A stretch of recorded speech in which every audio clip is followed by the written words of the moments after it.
లో 3 మాటలు కనబడతా ఉన్నాయండి. 3 కీవర్డ్స్. మొట్టమొదటి మాట విసుగక, రెండవ మాట నిత్యము, మూడవ మాట ప్రార్థన.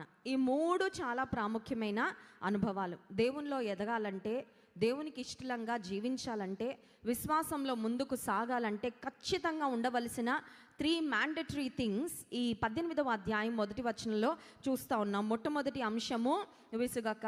ఈ రోజుల్లో బోర్డమ్ చాలా ఎక్కువ అయిపోతూ ఉందండి. People are very very easily bored కదా.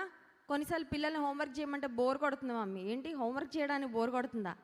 ఏదో చూద్దామని మొదలు పెడతారు, 2 నిమిషాలు బోర్ కొడుతుంది, మళ్ళీ ఇంకొక లింక్ దగ్గరికి వెళ్ళిపోతారు కదండి.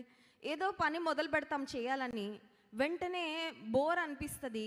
అది ఏంటి ఇదే పని మీద ఉండాలంటే కష్టము. And then very quickly very easily we are distracted. ఒక పని నుంచి ఇంకొక పనికి అటెన్షన్ డెఫిసిట్ అంటారు. అది పిల్లల్లో ఉంటే అదొకటి, కానీ పెద్దల్లో మనలో కూడా ఉంటుంది. అది ఏంటంటే ఒక పని మీద మనం ఫోకస్ చేయలేని పరిస్థితి, త్వరగా విసుగుదల వచ్చేస్తూ ఉంటుంది. త్వరగా we want give up very quickly very easily.